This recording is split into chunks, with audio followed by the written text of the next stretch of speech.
Estamos recebendo um convidado por aqui. Quais são as principais diferenças e semelhanças entre o lulopetismo e o bolsonarismo? Quais as origens da esquerda e da direita?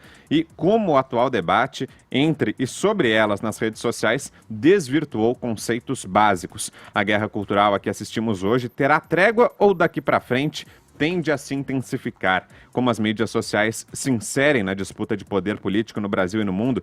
Essas e outras perguntas serão objeto da reflexão que a gente vai ter a partir de agora. Vamos recebendo aqui hoje o nosso convidado, doutor em Filosofia pela USP, professor e pesquisador do Laboratório de Política, Comportamento e Mídia da Fundasp, da PUC São Paulo, e editor do blog Estado da Arte do Estadão, Eduardo Wolff. Bem-vindo ao Morning Show, Eduardo. Bom dia. Muito obrigado, eu que agradeço a todos. Ô Eduardo, eu citei aqui na abertura alguns temas que provocaram reflexões profundas e muitas delas têm alguns cenários bem difíceis de serem diagnosticados. Mas as redes sociais, especialmente, fazem o debate se tornar raso. Por quê? Bom, em primeiro lugar, porque é uma plataforma de massa. Isso não consegue manter, isso quer dizer que ela não consegue manter nenhum tipo de filtro, certo? Vocês estão aqui numa rádio, vocês estão num veículo de comunicação tradicional, que ainda que possa se valer de todos os novos mecanismos digitais e tudo para alcançar mais gente de maneiras mais variadas, tem um processo tradicional de filtragem, que é o que tradicionalmente se chamava de os gatekeepers, né? Aquela coisa assim, bom, tem barreiras. Isso quer dizer que vocês têm um processo de seleção de quem fala, quem são os contratados, quem são os profissionais da área, quem faz o trabalho de edição, quem são os convidados de vocês. Eventualmente vocês erram, convidam um cara tipo eu, assim, mas em geral vocês acertam. Então a ideia é que os veículos tradicionais de imprensa cumpriam bem as suas funções, com as limitações próprias daquele contexto, mas cumpriam essas funções funcionando deste modo. Tinha filtragem. Isso não vale apenas para os veículos de comunicação, vamos deixar bem claro. Se você comparar, por exemplo, os outros espaços que eram típicos do debate público, era a universidade, a academia, eram sindicatos, eram instituições de presença social forte, como a igreja.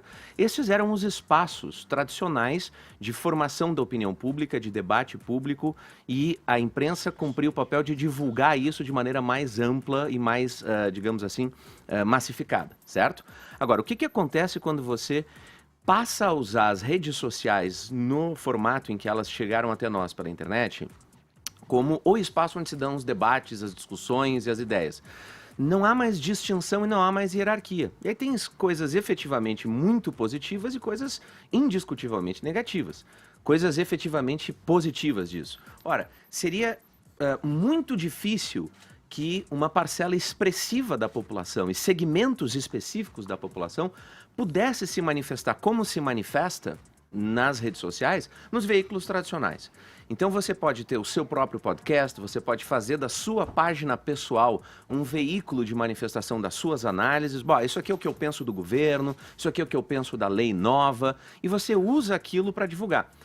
Eventualmente você está atendendo uma demanda reprimida, né, para usar uma expressão de mercado aqui, que eu acho fantástica. Quer dizer, segmentos que não tinham acesso aos veículos tradicionais, não iam conseguir publicar na página 3 do Estadão, ou da Folha, ou do Globo, ou de não sei onde, conseguem agora fazer isso. E, eventualmente, alcançam um número gigantesco de pessoas. Tá? Wolff, isso é muito bom. Você mencionou que nas redes sociais as pessoas se manifestam sem filtro. Uhum. Aliás, isso é um fenômeno até antropológico, né? A pessoa, ela, dependendo do local onde ela... mas o filtro, desculpa eu te interromper, Caio, mas imagina. O filtro que eu tinha em mente não é o filtro da pessoa. É o filtro no sentido de que não existe uma estrutura. Uma curadoria. Não existe... Eu vou levar para além disso, porque eu acho que elas se manifestam sem o filtro do foro íntimo. Sim, também. Parece que elas se percebem anônimas. Isso também. Isso é uma característica. Né? E eu queria saber se esse fenômeno... ontem eu tive a oportunidade de ir na gravação do DVD do Léo Lins, o Bullying Art. Até tô com a caneca dele. Aliás, estou com dor no maxilar de tanto dar risada.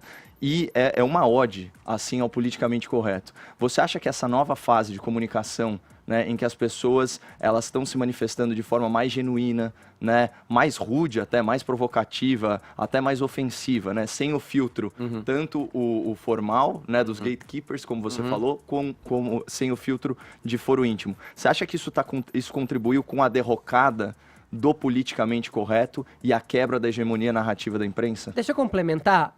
Há, de fato, debate nas redes sociais? Porque o que a gente vê hoje em dia é um monte de gente achando que liberdade de agressão é liberdade de expressão. Há muito ataque, há muita mentira, há muita calúnia. E as pessoas perdem um pouco o senso de tratamento com as outras, um pouco a empatia. Eu acho que... Eu vou começar por aqui, tá? Eu acho que isso que você está descrevendo sempre foi muito comum, tá? Quer dizer, a ideia da calúnia, a ideia do ataque, a ideia da agressividade, sempre, em qualquer momento histórico em que você teve assim, a possibilidade disso aparecer, isso apareceu. Isso é da natureza humana. E aí tem veículos que aumentam, dimensionam mais isso ou não. Então, de novo, a internet, a rede social é uma plataforma. Não tem ninguém ali te obrigando a agir de um jeito ou de outro. Isso só faz com que fique mais visível. No caso especificamente brasileiro, é um pouco triste dizer isso, mas a nossa característica de comportamento, ela é um pouco enganadora, ela é um pouco enganosa, tá? Quer dizer, a gente está acostumado a pensar que o nosso comportamento é super dócil, amistoso, nós somos um povo amigo, aquela coisa. E muitas vezes as pessoas associam isso a uma expressão de um sociólogo muito importante, que é uma expressão chamada assim, o homem cordial. Uma expressão que foi popularizada e interpretada de maneira muito forte por um sociólogo chamado Sérgio Buarque de Holanda. Possivelmente o maior sociólogo brasileiro do século XX, mas mais conhecido como pai do Chico Buarque, né? E, na verdade, essa expressão não quer dizer isso de que nós somos bondosos, nós somos amáveis, somos afáveis. Ela quer dizer que nós tomamos tudo no âmbito do pessoal. Nós não temos a impessoalidade, nós não temos um pouco de capacidade de abstração para entender normas de comportamento, por exemplo, e tal. Nós levamos tudo para o lado pessoal. Quer ver uma tradução terrível disso? Feita por um pesquisador aqui da USP, sensacional, já professor aposentado, catedrático lá da Faculdade de Filosofia e Ciências Humanas. A ideia de que o Brasil é um dos países onde mais ocorrem linchamentos, não virtuais, linchamento físico. Isso é um país onde mais ocorre isso. E como é que começa? Botaria, a bruxa do 71, a bruxa do não sei aonde, essa mulher aqui está fazendo tal ritual. E daqui a pouco, teve uma matéria longa do André Petri em 2016, se não me engano, na Veja, sobre um episódio aqui em Santos. Tá? Então você vai vendo coisas como essa. Então, primeira parte, sempre teve. Segunda parte, redes sociais. Acirram isso? Bom, claro que acirram. E aí depende de em que nível e como isso pode afetar o que é relevante para o debate público e para o tema que o Caio está propondo. Tá? Do ponto de vista pessoal, assim, você vai ouvir relatos de amigos e de familiares, pô, cheguei a me desentender com não sei quem, briguei com não sei quem lá. Ok, mas isso em geral acontece até no churrasco de domingo se alguém toma uma a mais, né? Então vamos deixar um pouco de lado essa e vamos focar na questão de debate público e o apelo institucional da política e tal, como é que isso acaba afetando. Aí o que eu acho é que tem dois filtros diferentes, duas etapas diferentes aqui para análise, tá? A primeira é a seguinte, não é possível você dizer que houve uma vitória ou uma derrota de algum lado de qualquer coisa, porque a gente está no meio do nevoeiro, a gente está no meio da poeira levantada da batalha. Tá? Então, o que existe agora é gritaria, e não é no Brasil. Tá? E a gente está no meio dessa gritaria, tiro para todos os lados, e as coisas não vão se definir de maneira tão clara. Tá? Então, acho que é muito cedo para a gente avaliar que tem uma vitória do lado de cá, do lado de lá, porque a gente nem sabe quais são os lados que estão em jogo. Tá? Segundo lugar, a gente tem que conseguir distinguir, e eu já volto para um ponto que você falou, Felipe, mas ainda no que o Caio estava dizendo, a gente tem que conseguir distinguir o seguinte, tem muita agressividade, tem muita violência, tem muito não sei o quê. Depende do registro que isso incomoda e depende do registro em que isso não incomoda. Se tem uma pessoa, um senhor irritadiço que passa o dia xingando no Facebook ou no Twitter, é uma versão um pouquinho mais ampla do sujeito que mandava carta indignado para a redação. Eu sempre lembro de um episódio dos Simpsons, que aparecia o Grandpa Simpson, o vovô Simpson, xingando, mandando carta pro deputado, lá pro congressista e tal. Quer dizer, é uma versão só digital disso, né? O sujeito usa caps lock, a gente fica achando engraçado, acha graça e tal. Não é nada demais. Quando é que isso começa a ficar problemático? Bom, tem os casos de relações pessoais, que eu já citei na resposta para você, mas vamos deixar isso um pouco de lado, porque é do universo pessoal. Isso começa a ficar grave quando justamente as instituições que deveriam fazer o filtro não fazem o filtro e tratam isso como relevante. Você entende?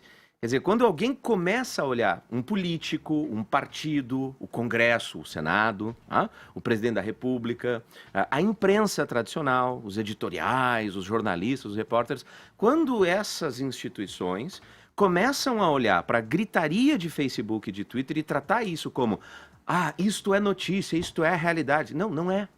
Você entende? Não é. Eu lembro de um episódio, se me permitirem falar isso de maneira um pouco maldosa, já que estamos falando de falar maldade, né? Eu lembro quando teve na campanha presidencial aquela série de entrevistas no famoso programa da TV Pública, que é o Roda Viva, com os pré-candidatos, depois viriam a ser candidatos. Um deles era o pré-candidato do PSOL, o Guilherme Boulos. Aí no outro dia de manhã, assim, eu tomando meu café da manhã, olhando notícia, lendo editorial e tal, faço muita coisa, fico com um negócio aberto e tal. Assim, minhas redes sociais, assim, só se falava daquilo. Mas as minhas redes sociais são muito chatas, assim, só tem professor, jornalista, intelectual, tal. São as bolhas. Ninguém convive com a realidade, assim, sabe? Ninguém sabe a menor ideia de como é que se, sei lá, se paga uma conta no banco e tal. Então, o que acontece? Eu fiquei aqui, nossa, que impacto essa entrevista e tal. E eu lembro que eu comentei de brincadeira, assim, pô, graças a Deus que tem a padoca da esquina para nos trazer para a realidade. Ninguém está falando disso ali. Entende? O cara tem menos de 1%, continua tendo menos de 1%, seguirá tendo menos de 1% para o resto da sua vida, no que quer que seja, mas nas redes sociais, especialmente nas bolhas específicas, meu Deus, parecia que aquilo era uma grande notícia. E isso acontece com outras coisas. Quer dizer, a briga do fulano com o Beltrano, que na rede social é a versão cabeça, vocês até chamaram assim a parte do programa, é a versão cabeça para notícia de fofoca, você entende? Não é relevante, não é importante e alimenta ainda mais a agressividade. Aposto que se nenhum veículo tradicional ficasse repercutindo picuinha de Twitter ou de Facebook, ou ficasse preocupado em dizer o seguinte, nossa, essa hashtag hoje é que está pautando o debate. Não, não é vocês da imprensa tradicional, na qual eu muito indiretamente vou me colocar, muito indiretamente, faço um trabalho muito específico que não tem nada a ver com o que vocês fazem. Nossa, essas instituições é que estão chancelando aqueles assuntos como se fossem uma pauta nacional. Não são. Mas quando o presidente usa o Twitter, por exemplo, bom, para se comunicar, e ali acontecem as tretas, Não me ali deixa mal acontecem tão as cedo na nossa cutucadas. conversa, Paulo. Por favor, vamos... Não, mas é que você falou das instituições, que as instituições também não deveriam levar isso também a sério. não, eu acho mas que aí Nesse eles caso, o Golden levam a Shower não se sério. reveste dessa institucionalidade, Pois dessa é. seriedade. E aí? Vamos ignorar? Eu não posso falar sobre essas coisas. Eu sou um homem de bem, eu não posso falar sobre isso. Não, brincadeiras. Olha só.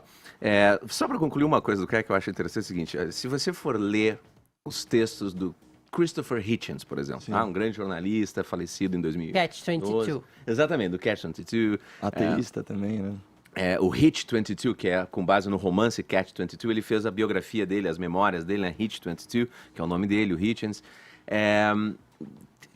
Não dá para encontrar um parágrafo sem uns 3 ou 4 xingamentos maravilhosos. Tá? Tem modos e modos de você fazer isso, você entende? Então, uma coisa é você encontrar, sabe, intelectuais discutindo, brigando, paixões políticas levando as pessoas a essas atitudes. Vamos lembrar, só mudou a plataforma e isso amplificou o alcance. Só isso. Sempre teve, sempre vai ter. Teve os que fizeram isso de maneira maravilhosa, teve os que fizeram isso de maneira muito pequena. Para dar um exemplo, eu trouxe para o meu querido amigo Jeffs Carvalho, que já esteve aqui no programa como curador da Semana de Cinema do Instituto Democracia e Liberdade, do Instituto de Formação e Líderes aqui. O Jeffs, eu trouxe para ele de presente em Londres um livro de ensaios do William Hazlitt, que é um grande ensaísta britânico do século XVIII, chamado Sobre os Prazeres de Odiar. Né? Então, enfim, você pode manifestar a sua bile como quiser, não tem nenhum problema. De novo, o problema são as instituições e o modo como a gente deixa isso contaminar. E aí você está trazendo esse ponto qualquer. Bom, e se o presidente faz isso, né? É claro que daí você está dando um peso e uma chancela para algo que não deveria ter aquele alcance. Tá? Mas você tem que entender isso num outro contexto. Qual é o contexto? O contexto é o seguinte, como eu vejo, do modo como eu vejo. A partir do final dos anos 2000, metade para o final dos anos 2000, essas plataformas das redes sociais chamaram a atenção como um veículo para você atingir mais gente, chegar a novos públicos e conseguir se comunicar de maneira, digamos assim, quase que direta. Era uma espécie assim de eu vou pular esses gatekeepers, eu vou chegar direto em quem eu quero. Quem foi o primeiro a usar isso? Barack Obama. Foi a campanha de Obama quem capitalizou isso e disse assim, olha, tem uma coisa nova aqui, tem uma maneira da gente chegar nas pessoas. que não vai depender do editorial de apoio do New York Times ou do editorial contrário do Wall Street Journal, tá? A partir disso, ficou muito claro que esses mecanismos, essa plataforma e esse novo veículo não tinha dono. Você pode usar como quiser, você entende? O Obama usou com a agenda dele, outros iriam usar com outras agendas. Então, o que aconteceu? Novas figuras políticas, de comentário político, de lideranças políticas, começaram a surgir neste contexto, e não nos contextos tradicionais. Tá? Wolf, muitas dessas lideranças são filósofos e sociólogos. Quais? Olavo de Carvalho, por exemplo, que é Não. filósofo, mas ele é considerado uma liderança política, tanto que ele é o guru desse governo. E, aliás, você mas são aqui... outras coisas.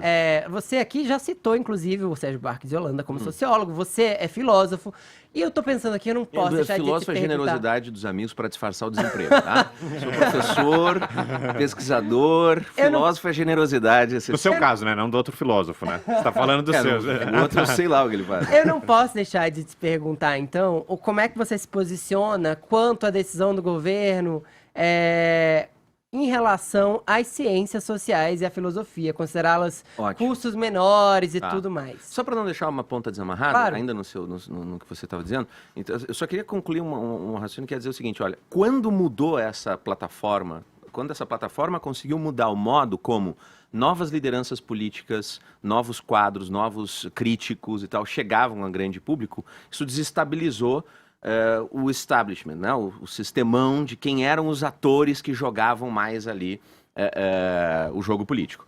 E aí o resultado disso foi, bom, esses caras passaram a ser os novos players. Que mecanismo proporcionou isso para eles? Precisamente essas redes sociais, esses novos mecanismos digitais e tal. E isso, portanto, se consolidou como um veículo preferencial. É o caso do Donald Trump nos Estados Unidos, é o caso de boa parte dos movimentos ditos populistas na Europa, populistas de centro-direita ou de extrema-direita, não importa. É o caso do movimento que levou Jair Bolsonaro à presidência aqui, movimento eu estou chamando de maneira genérica a onda que resultou na sua eleição, tá? Então, é natural que seja assim, né? Quais são as consequências? Bom, outro problema. Deixando de lado a minha categorização profissional, né, que por enquanto ainda é desempregado, vamos deixar assim em branco. Imagina, tá o caso... engraçadão. Mas vamos lá, então o caso é, você tem que pegar o seguinte, você tem que considerar alguns dados antes, tá? Em primeiro lugar, as pesquisas no Brasil e a proporcionalidade dos cursos de humanidades no Brasil já é muito... a meu ver, razoavelmente adequada, inclusive, já é perfeitamente realista. Tem uma pequena parcela de, sei lá, 2 e pouco %. Desculpem dar um número assim de cabeça, mas eu não pesquisei isso agora de manhã para ver. Mas é um número muito ínfimo de graduandos, de alunos de graduação que estão nesses cursos. Tá? E isso, pela minha ótica, é perfeitamente razoável. Não existe, eu não vejo as pessoas clamando por mais... filósofos ou sociólogos como podem exigir, tipo, tá faltando encanador ou motorista do Uber, tá? Então, atende uma certa percepção de que, olha, é uma certa vocação, as pessoas querem estudar aquilo para fazer aquilo, não tem nada de negativo quanto a reconhecer como importante ou não, mas é minoritário. Você pode formar aos montes engenheiros e ainda tem aderência no mercado para absorvê-los. Se você formar o que você forma de advogados ou médicos ou qualquer coisa assim como filósofos, acontece, o que já vem acontecendo, a pessoa não tem emprego, o cara vai fazer outras coisas, tá? Nesse sentido, é muito estranho você dizer o seguinte, eu preciso diminuir.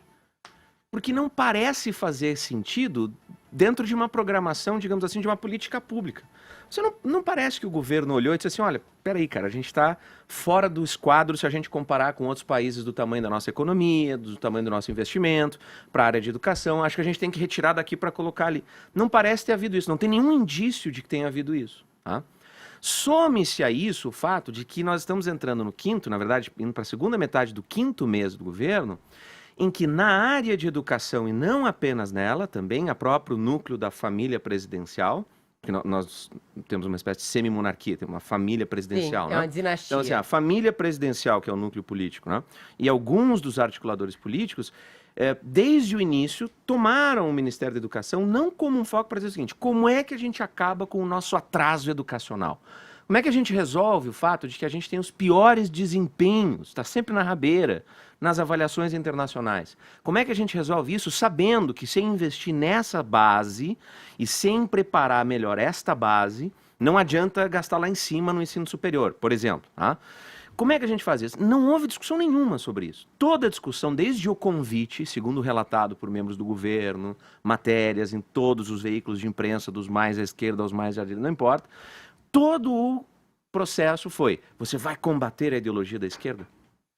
E aí fica curioso, porque a gente consegue olhar para esses movimentos do governo de eu tenho que cortar aqui ou cortar ali, e percebê-los, filtrá-los como sendo, isso é um ataque ideológico, não é uma política pública. Ao contrário do que se prova agora com o caso do orçamento, que tem um quadro orçamentário estrangulado, tem um problema de você fazer o ajuste fiscal, as Forças Armadas estão sendo, seu orçamento está sendo contingenciado e tal, e aí você pode discutir, como eu discuto, se o corte na educação está certo ou não. Na minha avaliação, ele está sendo feito da maneira mais errada possível. Você não faz um corte abstrato, genérico, de 30 ou 40 ou 50, você corta no que é preciso. E você não faz um corte genérico também no sentido de precisa cortar, enxuguem aí. Você reconhece quais são as áreas e se não pode cortar nelas, te dou um exemplo concreto. Agora você não consegue mexer e cortar em folha de pagamento. Você não consegue mexer e cortar em previdência da universidade. E se você juntar folha, previdência, etc. e tal, você tem quase todo o orçamento. As universidades têm de 10% a 15% dos seus orçamentos efetivamente entregues para custeio, atividades e tal. Você está tendo que cortar ali. Então você tinha que ter feito um negócio muito preparado. E em terceiro lugar, você teria que ter dito o seguinte: estou te oferecendo novos caminhos, universidade. Quais são os novos caminhos? Vamos aqui fazer um pacote de mudança da legislação que vai permitir coisas como captação na iniciativa privada muito mais ágil do que agora. Eu tenho colegas pesquisadores de ponta em áreas como medicina que já ganharam prêmios de pesquisa, endowments para pesquisa, financiamento de pesquisa internacional, e que depois tinham que se ver como fazer para receber isso, porque os próprios membros da universidade diziam assim: não deixa entrar no caixa da universidade. Vamos ver se pela fundação da universidade não é melhor, porque se entrar vai se perder, a gente não vai conseguir usar. Ou seja, a nossa legislação criminaliza a própria, penaliza é a palavra correta, penaliza o próprio pesquisador que conseguiu uma verba externa para trazer para a universidade. Então você teria que ter oferecido esses mecanismos novos para dizer, ok, o país precisa cortar, mas não quer dizer que eu estou atuando contra a universidade. Então, o que nós vamos fazer? Nós vamos oferecer esse pacote de alternativas. Não houve. E isso aconteceu, é importante a sua pergunta por isso, aconteceu um dia depois do ministro da Educação ter dito que ele ia cortar 3 universidades. Ele ia cortar o orçamento só naquelas 3, por causa de balbúrdia, que não é critério nenhum, você entende? Não vou entrar no mérito se tem ou se não tem balbúrdia. Recomendo até o editorial do Estadão do domingo, em que eles tocam nesse assunto. E, olha, é evidente que tem problemas como é que eu posso dizer, de uma atitude interna da universidade, de um pequeno setor da universidade achar que é terra sem lei, assim, sabe? Isso existe na universidade pública. Mas, assim, quando o ministro fez aquela chave de leitura de, olha, eu estou oferecendo isso por causa de 3 universidades, 2 dias depois vêm os técnicos do ministério para dizer, não, é um corte orçamentário geral, fica muito difícil você não imaginar que era uma reação ideológica, porque são grupos muito à esquerda e, portanto, opositores ao governo. Tá? Agora, a nossa universidade precisa reconectar com a sociedade, mostrar o que ela faz de maneira mais adequada. Tem muita produção científica e acadêmica de alto nível em todas as áreas. Existem bolsões de excelência, existem áreas menores, mas ela precisa saber mostrar isso para a sociedade e deixar de sair do seu autismo acadêmico, com toda a desculpa que a expressão que pode soar politicamente correta e ofensiva aos autistas, não é. É simplesmente para dizer o seguinte, olha, há uma desconexão do mundo da universidade com a realidade. Eles acreditam que qualquer coisa que venha de fora para dizer como deve ser a gestão ou como pode ser o orçamento, querem acabar com a universidade, querem privatizar a universidade. Olha, um dia que aparecer um empresário disposto a comprar um parafuso de uma universidade federal, eu interna o cara, você entende? Não é isso que está em discussão.